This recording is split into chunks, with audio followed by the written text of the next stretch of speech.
I can tell you what your conclusion is. I can tell you what so-and-so's conclusion is. And here's the thing. This is off topic again. I'm so sorry. But I do need to touch on this because it's so hard sometimes for me to get these ideas out. I have them and then I forget them, and they're somewhere in there. But when NE, and this is where I'll get irritated with NE from my perspective, is NE will say, it'll say read Marx. And like Bertrand Russell's History of Philosophy is a great example where he goes through philosophy, and he's like an extreme example, but he makes all these very kind of, especially with the more modern thinkers, he makes these very quick judgments. From my perspective, it seems that way, where he says, and this is what this person is saying. And I look at it and I'm like, no, that's not what they were saying. That's what it appears they were saying. But you gotta penetrate further in. And what I'm essentially saying is, you've gotta sort of like empathize with the other person and their perspective. And NE might think they're doing that, but not in the way that NI does it. Because NI, it's like this sympathetic parallelism, the same kind of thing that FI does, where you truly understand the person when you see the parallels with your own experience and you're able to kind of replicate that experience internally. FE and NE don't do that. They're not confident doing that because in their mind they're like, well, I would have no way to know whether or not I'm properly replicating what the other person is feeling or experiencing. There's no way for me to confirm that. I might, and so from their perspective, it's like I'd just be in la la land doing it. You could say maybe neurologically they're, and I doubt that this is actually the case, but you could say they don't have the proper hormones that literally convince them that the sympathetic parallelism is actually happening, and so they're never going to trust it. They have hormones telling them to trust this other thing, namely that what the person, what appears to them on the what the person tells them is the truth. Or a better way to put it is that, because that's the thing, is it's not instantly clear that what the person tells you, because NE and FE are not directly approaching anything. They might think that they are, but when they say, this is what Marx said, it's not that they're actually reading, that's the thing I wanted to say. It's not that they're actually reading the text of Marx. It's not that they're getting closer to this presence, as Derrida might say, of Marx. It's that, so where are they getting it from? Are they actually being more objective? No. They're getting it from they're getting it from what society around them thinks about Marx. That's the only way I know how to understand it, because SE and TE, this is what I was trying to get at earlier, and it might take me a bit to really kind of hammer this out for you, so just bear with me. SE and TE are the functions that would go to the text of Marx and would, you can't have reality without interpretation. That's sort of the deal. You've got to have a subject in order to perceive what's going on. Otherwise, there is no play happening. You can't have a play without a stage. It's not a perfect analogy, but you get the idea. You've got to have a subjective stage for all these things to happen and exist then. If there's no subject, there's no object as far as I'm concerned, because nobody's perceiving it. In the same way that if there's no objects, there's no play. There's no subject, really. There's nothing happening on the stage. So they're interdependent. You can apply the same kind of thing with, there's no reality if there's no interpretation of that reality. The reality has to mean something for somebody. It's got to have relevance for somebody. Otherwise, it won't really exist on the stage of the person's mind. So you've always got to kind of do this almost dialectical thinking when you're talking about personality, and it's almost hard for me to do it sometimes. But so like with reading a text, like reading Marx, SETE, the dynamic there, it is not just SE. there's always NI there. It will always be there in the background. They're inseparable. And it doesn't make any sense if it's not there, because there is no point when SE actually touches the noumena of the page. The only way that SE is actually operating is if there's this NI context backing it up. So when I go to read Marx, I might, with my SE say, okay, I'm going to read every single individual word, and I'm going to take each word at its literal meaning. And then it's kind of like, well, where did you get the literal meaning from? How do you determine what meaning is literal? Well, you determine it from what NI does, is it says, here's what I think this word actually means. I'm still not doing a good job of explaining it, but you see this dynamic where I can read the word, but I still have to interpret what the word means in order to understand it. NI provides that understanding, and the understanding is highly individual. It is what I, as a subject, think alienation means based on whatever information. I know it sounds like that's how everybody thinks, but it's not quite right. I mean, in a certain sense it is, but it's what I think it is aside from what anybody else thinks. It's sort of my insight. Now, NESI is different, because NESI, it does not come up with, and it doesn't trust itself to come up with those kinds of personal interpretations of the word. So what else could it possibly rely on? If it's not going to read the word itself, it has to rely on essentially what it sums up to is what everybody else thinks the word is, and kind of the aggregate, not any individual person, but the aggregate of what everybody says the word means. And so it's this social thing. It's tapped into this almost like collective consciousness, not a collective unconscious, but a collective consciousness, the sum of all these personas. And so from the NI perspective, that can be extremely frustrating. And it's a similar thing with FI and FE, where NE will say, this is what Marx was saying. And then you get the NI type who spent all this time, studying Marx and feels like they're like the reincarnation of Karl Marx or something. And they're like, that's not what Karl Marx meant. You're only looking at the surface. You are so stupid. You're focused entirely and are entirely swept up in the merely social surface interpretation of Marx. And you are caught up in that, and you're not exercising your brain to think about what the word actually means. You're entirely, and NE looks at them like they're insane, because they're just coming up with this interpretation out of the blue. Like, where did this come from?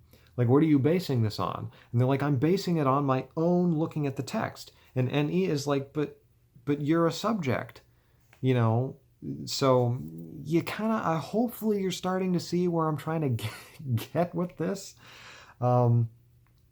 This is helpful for me, though, because it at least helps me to wrap around it. So I figured, why not just put it on YouTube? Oh, the YouTubes. Okay. I was talking about Kierkegaard, so let's try to wrap up that loose end at least. What Kierkegaard's talking about is this notion where you have this universal, almost like before you come down to this earth, you could say, in sort of a Kierkegaardian view, you are the universe or something. Like you are all possibilities, you're infinity. And that's kind of the NE ideal, where all possible interpretations are now circumscribed, and where all possible meanings of a certain word are available. And there's no differentiation between them. There's no hierarchy. That's an important thing to note. There, especially with an INFP, there's no hierarchy of which possibilities are more likely than others. Other factors have to come in to eliminate them, but it's certainly not determined by the needs of the subject or the wants of the subject. That would be intellectually dishonest from their point of view. So you have all possibilities, But what Kierkegaard says is what you have to do is you have to decide which of these possibilities is actually more valuable. And in order to do that, you have to basically you have to funnel infinity into a finite self, and you have to choose which of these possibilities you're going to do. It's such a perfect explanation of what NE looks like versus what FI looks like. Excuse me, because you perceive, and you get INFPs. The classic notion is that they can't decide anything. ENFPs are even worse. It's like they can't decide anything, or they see all these things and they like one thing, but then they cast it off and choose another thing. And it's because of this continual interaction between this NE perception that sees, like in the NE cinematic video I did, where it's like I was trying to convey, and I would have done much better if I hadn't just had it be two possibilities. A few people pointed that out. It would have been much better if I had made it so that there was like all the letters of the alphabet, and it was just all these different, just everywhere, just completely surrounded by all these possibilities. From my point of view as an NI type, that's just like a nightmare. Like, you've got to sort through this, because it's like I just can't handle all of those possibilities. I've got to narrow it down to something that actually means something for me. Which is why I get irritated sometimes when reading NE books, because it's like, okay, just get to the point. You keep throwing all this data at me. You keep throwing all these ideas that are literally just slightly different variations on the exact same thing, like the righteous mind. Maybe I shouldn't talk about that because I have not finished reading it. Anyway, I have all kinds of feelings about that book at the moment. But as far as the style goes, which other people find very helpful, in my mind, I'm not convinced that I have learned anything from the book other than just reading the chapter headings, or the part headings. He has these three main points, and I read those points, and I've learned nothing else. Everything else is just fluff.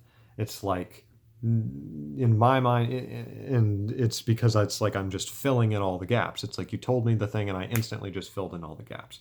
I know some people feel a little bit that way with my videos, where I'm like building this whole system and showing you all the parts, and other people are like, just tell me the point. Anyway, I was talking about Kierkegaard. This notion of you have all these possibilities, and you're trying to choose the one that you will actually be the one for you. And so you get, especially with the ENFP, this real sense of, and I think this is the thing which I've wondered about, where ENFPs have this side to them that really likes to try on new personalities almost, or try on new personas, especially with the actor types of ENFPs. And I think that's because the ENFP often will have an identity crisis, in a similarish way that FE can have an identity crisis, except for the ENFP, it's different, because the identity crisis comes from, I see all these different possibilities, but I'm only able to choose one, and I really want to choose one, but which one I want doesn't seem to really be stable, because the FI is only secondary. And so it's kind of like discarding clothing, in this way, or it can be that way. In what you decide you want to do today versus what you decide you want to do a few more minutes from now. And with the INFP, that is usually more stable, because there's much more of a focus on the FI, on the actual, this is the life I'm going to lead. Kierkegaard, I am going to write. That is what I'm going to do. And that is my instantiation. And he gets his variety elsewhere. But for Wittgenstein, who was highly influenced by Kierkegaard, especially in his Tractatus, which I read the Tractatus along with Fear and Trembling and realized they are remarkably similar in so many ways. It's amazing. It's amazing. It's a perfect example of being able to see how an INFP approaches and says something versus how this INFJ approaches the very same thing. Because the INFJ is so different about it, even though he's trying to say the same thing. Because Wittgenstein, the INFJ, what is he trying to do? He already, because with Kierkegaard, the problem is he sees all these possibilities. He can't, and he has to choose one that is going to be his. Wittgenstein doesn't think like that. Wittgenstein is like, I already see what the truth is. What I need to do is figure out how to communicate that truth to all different people. And sort of the conclusion that he comes to is that with certain truths, that's not possible. It's not possible to universalize certain NI truths. And so he's almost like doing Kierkegaard backwards, where, and it's not the perfect, because I think I feel like I kind of fumbled that one, actually. This is a perfect example of why I sometimes get frustrated with myself when talking, is I'm going along and I'm following a train of thought, and then all of a sudden I realize that I'm just sort of, often I'll just start with a premise and then I'll just follow out the conclusions that naturally follow from that premise, and those conclusions correspond with what it is that I actually want to say. And I just follow these things out. But if I start from incorrect premises, then I'll get halfway through and suddenly realize, wait, I already see where this is going, and I don't feel like that's actually the right conclusion or the conclusion I want to draw, which is what just happened here, where I was like, you see, here's where you start with Kierkegaard, and then here's where Wittgenstein starts, and I realized, wait, that's not going to lead me to where I wanted to go. And so I stopped myself, and that's probably frustrating. And I've watched some of my rambling videos afterwards, and I'm like, oh, this is really... And I'll get frustrated with myself because I'm like, no, just finish your freaking thought. But it's like, I can't in the moment. Anyway, so I don't know how many loose threads I left there. I was trying to convey, and maybe, hopefully I did. Maybe I'll do another video later where it'll be a bit more clear. But I was trying to convey this notion of, and let me talk briefly about, no, actually, I think I'm good for now. I was trying to jump off of Marx and sort of piggyback off of Marx to get this idea across. Because what the NE type would likely say to Marx, or their first objection would be, what do you mean by use value? Like, how, because from their point of view, it's not at all obvious to begin with what is actually useful for a human being, or what actually constitutes the real use of the thing. Is a very Derrida kind of thing to do. Because one of the things Derrida did that frustrated people so much, I think, but it's so fascinating, is he basically said Marx was trying to wipe the scaffolding off of the ground, but Derrida took the ground out from underneath the scaffolding, because that's how NE is. And in its own way, FE is like that too, where it's like, because for them, there is no ground. There is no me. There's just the stuff happening, like Hume, where he talks about there is no subject. I look into myself, I see no subject. All I see is the stuff happening. It's a very NE, I think, observation. So I'll leave it off there. I've gone all over.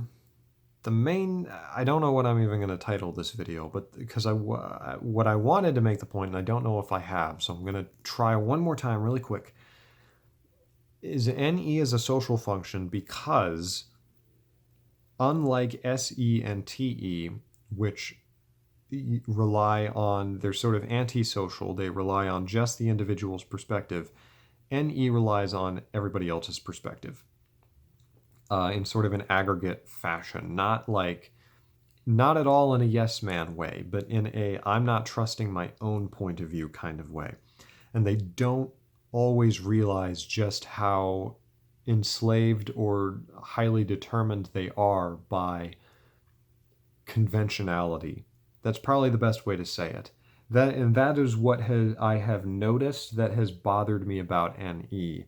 From my perspective, I'm not saying it's correct. I'm just saying from the perspective of an NI type, I look at NE and the conflicts I've had with more NE professors, I'm thinking of one in particular, have mainly come down to this sense that I want to do kind of like a Marx and get down, get down to the very bottom of things and see everything for myself. And the NE type is like, that's totally untrustworthy. You've got to use a determined method so that you don't get deceived by your own senses. And from my point of view, it always ends up leading to highly conventional conclusions that are just, they're not my conclusions. They're totally determined by what everybody else thinks about this thing. So it's like, I want to read the source text for myself. I don't want to rely, but what Derrida says that frustrates people is he gets rid of that by saying, you're never able to read the source text itself. It's always just completely, in a weird way, it's like there is no text itself. There's just all of the possibilities of what the thing could be. You're never able to fully, and it's a very ENFP way to think. And it goes a lot with Kierkegaard, because Kierkegaard's like, there's all these possibilities, but you've got to drag down a few of them and make your own self. And Derrida's like the reverse emphasis, where he's like, there is no self for me to create, or like that's a secondary factor to the notion of, I just want to play in this scaffolding world because that's where he's comfortable. I just want to play with all these possibilities and see all these different interpretations you can have. And it's only kind of a secondary concern where you start getting into the more where Derrida actually starts kind of to try to pin down, okay, this is a better possibility than this one for these reasons. But really, he's mainly focused on just trying to break up the soil that has been consolidated so long. So yeah, I don't know how many contradictions there were in that, but that's for whoever is able to follow my rambling to decide. So Merry Christmas, everybody. Thanks for watching, and I hope this is helpful to you as always. So I may very well be making more of these kinds of videos in the future. I apologize to those of you who this drives you up the wall, but this is what I've got, and it's kind of therapeutic for me, so I'll see what you guys think. So anyway, ta-ta for now.